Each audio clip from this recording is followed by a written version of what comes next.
Now let's talk about input validation. With input validation, it's not something that you normally start with when you first start developing a program, but it's what you're going to, as you make your program more complete and finish it, you want to get the input validation in. But usually the validation is something you add as you go on along, but you figure out the logic of the whole program to start with. Object of input validation is to keep from having errors entered into your system. Is to protect you from your users so that they can only enter what is valid information. So you're going to check their data to see if their data is any good. Okay? So that's what you're going to do with validation. You've got to find out on your data what are the rules that you're going to need to go by. What kind of rules does it need to meet? Because is it going to, if we're entering ages of people, what would be valid ages to allow people to enter? If I typed in and put somebody's 222 years old, is it good? No, we know that's bad. But if we don't do any validation, can I? Yep. Is that probably going to mess up our system? Because whatever, maybe it is that we pay people based on how old they are. Okay? And there are some government benefit programs that sort of do. What would you use as valid numbers for ages? Probably anywhere between, let's just say 18 would be the minimum, and then maybe 1940. Huh? And then the maximum would probably be, I'd say 130. If you're any older than that, then you're lucky. Okay. So, 18 to 40. where are you getting 18 from? I don't know. I'm just saying 18. I got a question. What are you doing about all those kids out there that are 7, 6? Are their ages invalid? It's not invalid, it's just the fact that wouldn't you be asking adults, though? Like, Well, that depends on the application we're doing. Yeah. Okay? Program you're doing, it may be, okay, if we're doing it here for the school, Alright. what would we use, what would be the minimum age we would put down there as when it asks for age of Say person? 15 would be, 15 would probably be. 15 probably is realistic, because basically, actually you probably got to make it 13 now. Up till the last year or two, 16 was actually the number. Okay, because you had to be 16 years old or older to enroll in programs here at the college. Okay. And Now, because of Move On When Ready, we're actually taking 9th graders, which means we're going to have 13-year-olds. We've got some 13-year-olds here at the college. Okay. That's weird. Huh? That's weird. So, if we were looking at ages here at the college, 13 to 130. Okay? Because how old was the oldest person in the world that died yesterday? I have no idea. She was 117. So if we put 130, that's going to cover us for however on it, and gives a few more years, because a couple of years ago there was somebody that was around that was in their 120 or something. Yeah. Okay? So you do want to allow a little leeway on it. Now, the other thing is we're probably not going to get anybody over 100. But we do get students at 70 and 80. Okay? So if we cut it off at 50, which might be your first thought of cut it off at 40 or 50, we get a number of people that are in the 50s, 60s, and actually up into their 70s. And I had one in 80 a year or two ago. Okay? The high-end ones, they're coming back to school because it's something they want to learn something about. They're not preparing for a job or anything. The 50s are coming back in a lot of cases to learn more stuff to get another job and to be current, because what they learned before was out of date. So, if we're going to say between ages 13 and 130, we can then input here on our program that we're going to declare a variable called age. Helps if I double click it. We're going to make it integer because we're not going to worry about people's partial years, because if I ask all of y'all how old you are, none of you are going to tell me that you're so many years, point so many years. We're all X even number of years, right? Okay, the only case where you don't do that is babies that are less than a year old or maybe up to 2 years old. You'll hear people on them state that they're 6 months or 9 months or 15 months old, but once they get to be 2 years, everybody gets measured in years, even years, as an integer number. Does everybody follow on that? Yeah.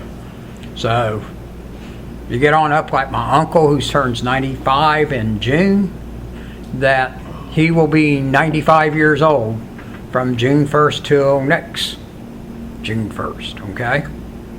So we don't really need a real number, we just need an integer. So we just need an integer for this because we're just going to be whole numbers on it. Y'all follow on that? Yeah. Okay, so I thought I clicked OK, but it didn't do. So now I'm going to check to see if this is valid, and you want to check it as soon as they enter it. If they're having to enter several things, don't wait for them to enter them all and then check them. Check them as they enter it, because that's when they got that value in front of them. Okay? Because if you're entering information, Brandon, you're going to enter that first piece of information and may require you turning the page to get to the next piece of the next number. And if we enter 3 numbers and then we validate them and the first number's wrong, you've got to flip back to find where was the first number. Alright, so we're going to make a for statement that will constantly loop until, or And so- a while statement that will constantly loop until it's valid. Yeah. Okay? So while, is it while? We really don't even have to do that. We can just do a plain old if. I'm going to say I always used an if, and I'm going to go with an if. Okay? No, an if doesn't work. It's got to be a while. You're right. Yeah. A while would make it where you could put in another input so they can try it. All right. So while is going to check it, and then it's going to bring us back again. Okay? To do the check again. Alright, so we need an input above the while, so that way they Yeah. can at least attempt it the first time. Because we haven't entered, because we've got to enter the first one. So we're going to enter the first one, and that's age. And if we're doing this whole thing correctly, we've got an output statement before it that says Please enter age. enter age. Need quotations. Huh? Need quotations around it. Yeah, because it is an expression. Need. Because otherwise it'll assume variables. It's It's easier for me to think in terms of writing the program. This bit of doing it inside the flow chart right here is not. If you were just drawing the flow chart, you just write enter age right there. Okay. All right. So now on the while, our condition is that while the age is less than 13, because we said 13 is valid, right? Yes. So while the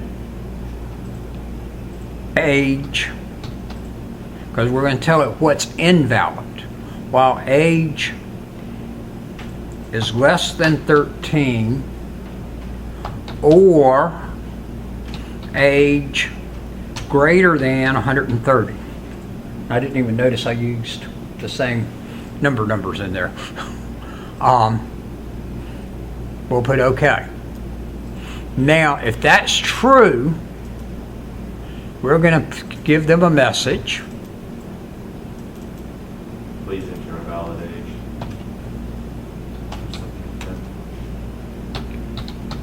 Invalid age, enter age correctly. Enter, and then we're going to have them enter the age again. So we'll have an input here.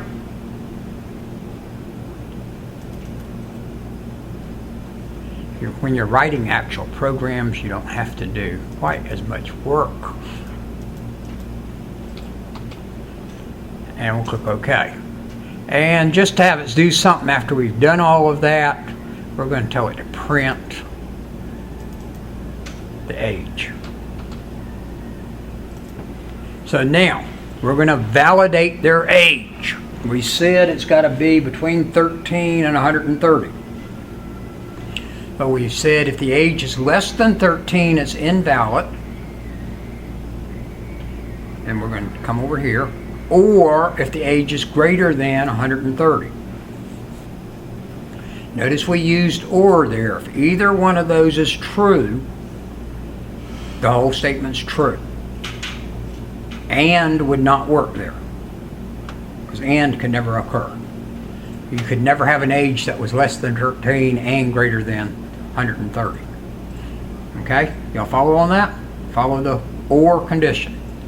Now, let's see what happens when we run it. Enter age.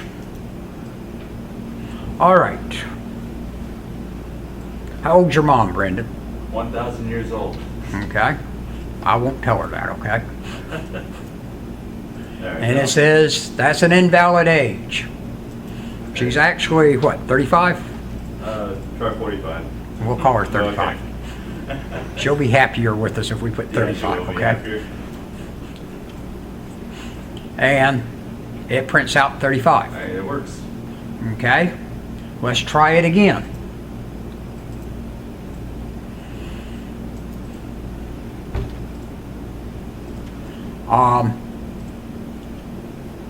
Todd, how old's your car?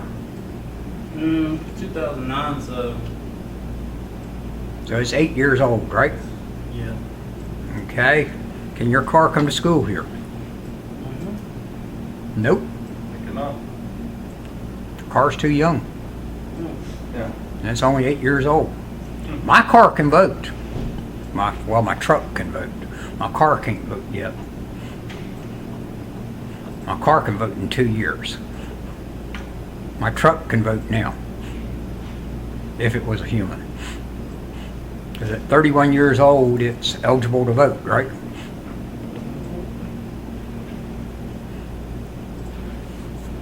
So we put in the age of 8. It said it's an invalid age. Enter it correctly. Well, the person we were really talking about really is 18. What happened was we forgot to type the 1 in front of the 8, right? And that happens when you're entering information, doesn't it? That you make little typo errors. This will catch a lot of your users' errors. Now, if they'd gone and reversed the numbers and put 81 for the person, it would work. Because we said 81's a valid one. But if it's the fact they just left off the 1 or left off the 8, it would reject it and they'd have to put it back in correctly. Guess what? You've eliminated some of your errors. It's not going to eliminate them all with validation. Because if I put 18, 18 worked. Validation does not get rid of all errors. Validation does not mean that they entered the correct information. It is information that meets our parameters. Okay? Because we could have run this, and we're running it for me, and went, okay, we're going to enter my age. And so, somehow, I typed 662, because my finger hit 6 twice. I hit enter, it won't take it on it. But I could have put 26, and it's happy with that. Well, all three of you can figure out that I'm not 26, right? But the machine took that acceptably, right? Yes. Y'all follow on that? So it's not going to catch all of the errors, but it's going to reduce them, okay? Because it caught the fact that, nope, can't be 662 years old. But it doesn't know that I'm not really 26. Now, if you really want it to take this a step further to validate, which you have systems asking for this information, but they don't use it in most cases, that you can actually get it to validate to make sure that age is right. Think about when y'all have entered information on or filled things out, and haven't looked at our school application for it, but I know plenty of other places have looked at applications. It asks you for your birth date and asks you for your age. Okay? My question always is, why are you asking why my birth date is and my age? Because if you know my birth date, you know how old I am. Correct? Yeah. Now, if you know my age, you don't necessarily know my birth date, okay? But if you know my birth date, you know my age. Because if Brandon tells me what his birth date is, or Isaiah tells me his birth date, I know how old both of them are, okay? Now, you could do your validation if you're collecting those two pieces of information, which lots of places do. Take this validation one step further. Besides making sure it's within the range right there, then calculate their age on their birth date. Y'all follow on that? All you do is just take the year and subtract it from the current year, and watch on about the current date where we've fallen in the year on it, of where that, if that date comes before the current date, and if it's before the current date, we got to add, if the date's after the current date, we got to subtract one from it because they're not that much older yet.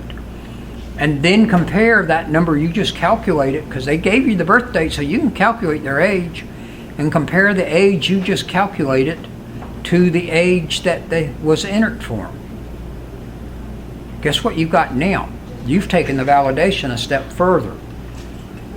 Not only do you know the numbers are reasonable for both the date and the age, okay? But you've also have real reliable expectation that age is correct. Now, it might not be, but the likelihood of them typing the date in wrong relative to them typing the year, their age in wrong, is very, very unlikely. Y'all follow on that? And so you've checked those two pieces of data. Okay?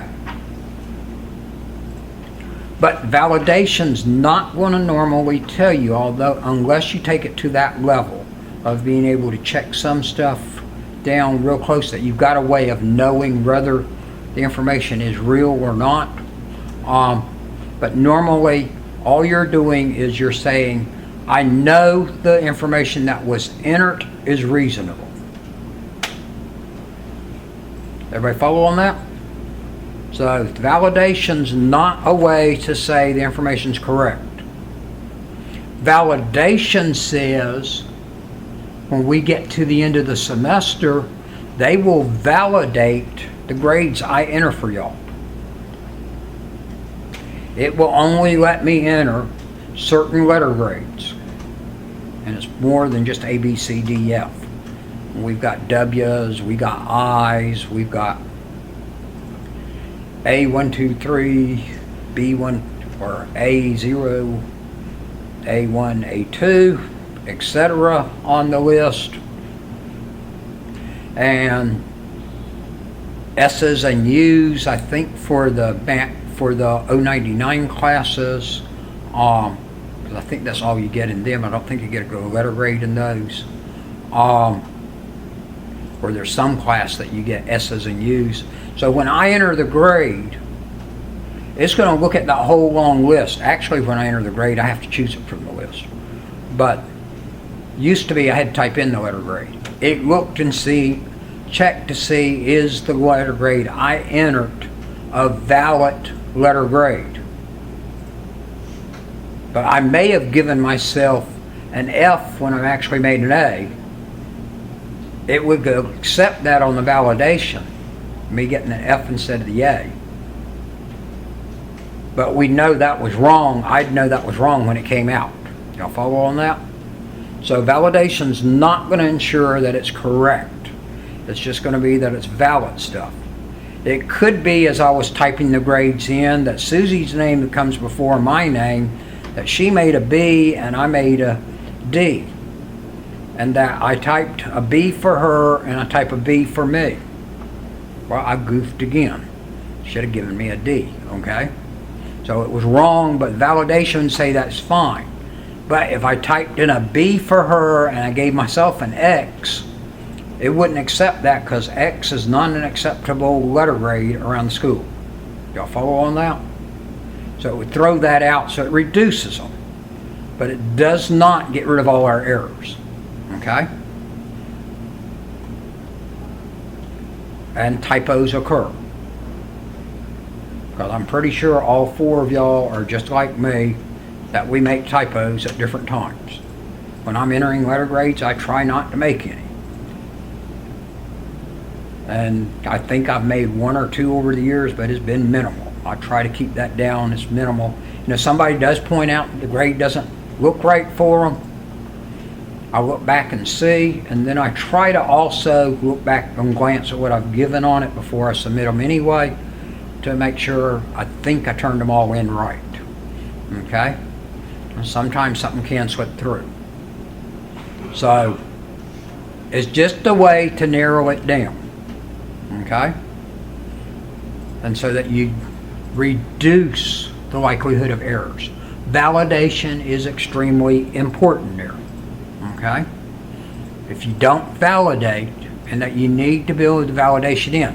However, like what I told you to start with on this whole conversation, usually validation is something you're going to add on at the end of the program. Okay? Usually you're trying to get certain information in, do something with it, and get something out. Well, to start with, you're just going to build it where you bring it in, do all the work that you got to do in between, which a lot of times is a lot of work on. Y'all's assignments has been simple. Okay? I told you my student records program was 300,000 lines long. My payroll program, I think it was like 50,000 lines long. You wouldn't believe some of the exceptions that could occur for pay on people at a technical college. Strange situations on it. And that I had to build all of those exceptions in. Because some employees here at the college don't have to pay Social Security. Some do, depending on which retirement system we're on.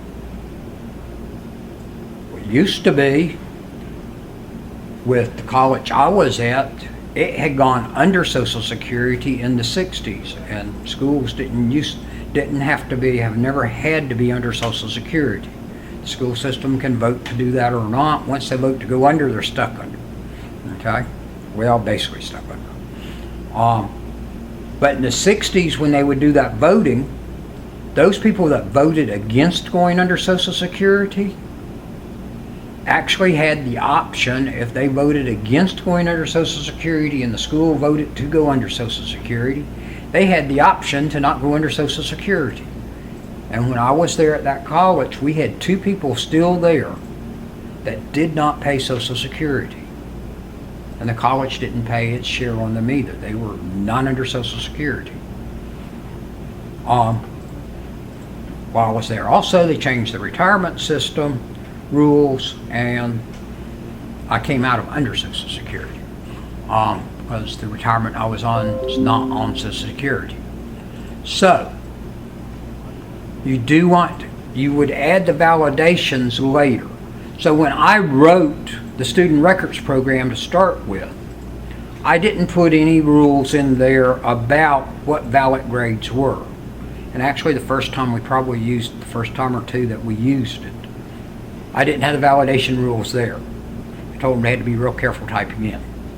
Then after we got it running, and that I knew it was running, and actually we did it on paper and on the computer the first time, then I went back in and added the validation rules. And some things I wrote, I put validation rules in from the time I wrote the program.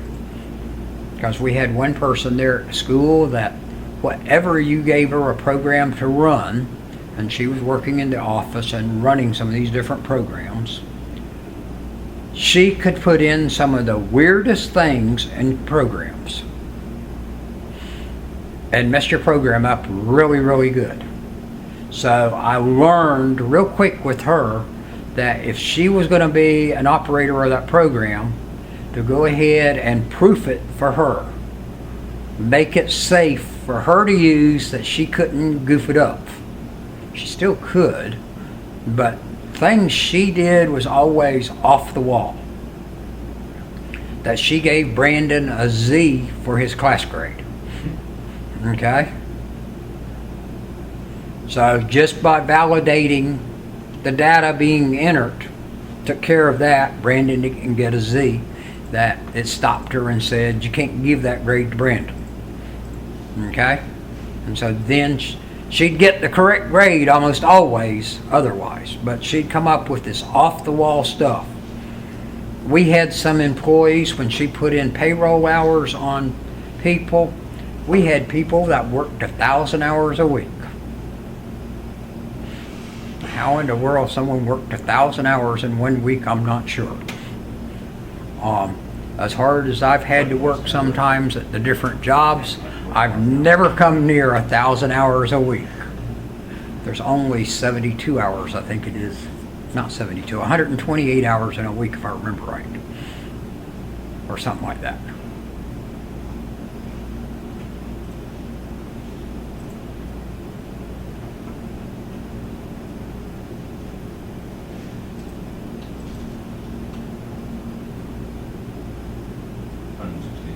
Huh? 168. 24 hours for each day, 7 days is 168. 100 and what? 168. 168. Okay, 168. So you're not going to get 1,000 hours worked in 1 week, right? Nope. So if you saw 1,000 hours, if somebody was paid 1,000 hours for 1 week's work, that's going to raise some red flags, right? Yeah. That something's wrong here on what we've paid them. Okay? So validation was extremely important for that person. As long as I validated her data, it was almost 100% correct. But I don't know where she came up with some of the stuff she put in. Okay? That if it was validating it, she'd be almost perfect correct. That when she put something wrong, she put it absurdly wrong. So we do want to check on it. All of us do make errors, and to reduce it down. Just like my notes in Blackboard noted. When you read about somebody getting a water bill for $110,000, they didn't have validation in the computer program. Because you can validate what the current meter reading is that you're entering it against that person's previous meter reading and see if it's a bigger number than you know is possible, and see that it's marked as a resident, and know that that is impossible for a resident to have used that much water. If that's what your meter reading really does say, then go get somebody to check the meter reading again to see, did they read it right? And if by chance it is right, you may have to go back and fix the program. My accounts payable program. Every year or two, every couple of years, I had to go back in and modify the program because I had a validation on it, on the output. This is validation on the input. Output on accounts payable. Because it sat there and added up all the things that you wanted paid on that check. Before it wrote a check, it validated the amount of the check. It would not write a check for a larger than a certain amount of money. and I picked whatever was the largest amount that the school said was the largest amount we wrote checks for, which may have been $10,000. Okay? 2 years on down the road, prices go up, right? I had to go back in when they go to write checks, and they'd come to me and go, we can't write a check to so-and-so. It keeps coming back and saying it's void when it prints the check. And I'd go, how much is the check for? And they told me how much the check was for, and I went, oh, I got to go fix the program, because $10,000 was the biggest I said y'all could write checks for, and since y'all are writing a check for $12,000 now, I've got to go back and modify the max number. And I'd set it up to $14,000 or something a little bit bigger. So you can validate output also. And think about it for a check writing program. Extremely important you validate those output dollars. Okay? The bank actually looks at, if you've got a checking account, watches the amounts that come across you write checks for. And if you write bigger than what they have got as a validation in their system of what you ought to be writing a check for, it's going to stop it and flag it at them before it clears it through for them to verify that's okay. Because it may be. Because maybe I only write checks for up to $1,000 normally. But I just bought Brandon's car for $15,000 from him. So I wrote Brandon a check for $15,000. Okay? It's going to flag at the bank that $15,000 check. But isn't that a good thing also? Because what if it was that I wrote Brandon a check for $15 and Brandon added in 3 zeros? When they look at the check, they're going to notice it odd, or even they may even call me. And I have written a check for a car before that the bank called me to verify, because it was such a bigger check than normal, to verify that I really had written a check for X amount of money to so-and-so. And when I told them it was perfectly fine. I've had a credit card company call me before on, wait a minute, this charge looks bigger than it should be. They've actually called me on little charges too. They went, your charges got a pattern here that looks suspicious, like somebody stole your number. So I stopped in one Walmart north of Atlanta, stopped at another Walmart on the other side of Atlanta on 75, and then stopped at the third Walmart on 75 buying things. They didn't have everything I wanted when I went from Walmart to Walmart. Well, that jumped up at them on validating those charges coming through of, wait a minute, one charge after another with the same store brand for small amounts. So it looks like somebody may be sitting there charging on a number that's not theirs. Because I walked out of the third Walmart and had a phone call from Discover on my car. That I got a phone call from them just as I got out to my car in the parking lot from the third one, questioning it. And when I said it was fine, they went, that's no problem, and they said, wouldn't be any problem, but if it had been, they were going to stop the charges. And Walmart probably would have been coming out in the parking lot, the security guy looking for me. Who was this one? But y'all follow on that? It's just validation. It doesn't mean it's guaranteed. It's just helping. All right, so everybody got that? Because that there, we've talked about on the validation. Wasn't a whole lot covered in the book on it, and there wasn't a whole lot I could cover in here. All right, we've got chapter 10 to still talk about, but we don't have time today to do that. So we'll talk about where it's working with files. And with files, instead of where we're inputting the data and just outputting the data, we're going to be able to store the data to then come back and find and get the data out of there.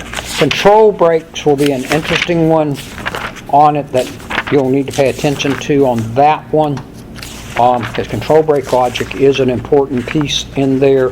But we'll talk some about how you build your file out there. And basically, you're just going to write it out to file, just like you've been writing to the screen. You're just putting it on a data file there, and then you can read from the data file. I think the only thing from what I remember on it that they just do on it is we're just going to basically use sequential files on it in here, which should be all we're doing that we're not going to touch anything else on that, and that we can cover all of that on Wednesday. Control break, we'll talk a little bit about specifically in there about what that is and how that works, but your data's got to be correct on it. So this will give you the capability to do some bigger things than what you've been doing, because it's just been simple little things. And then we'll do that Wednesday, and then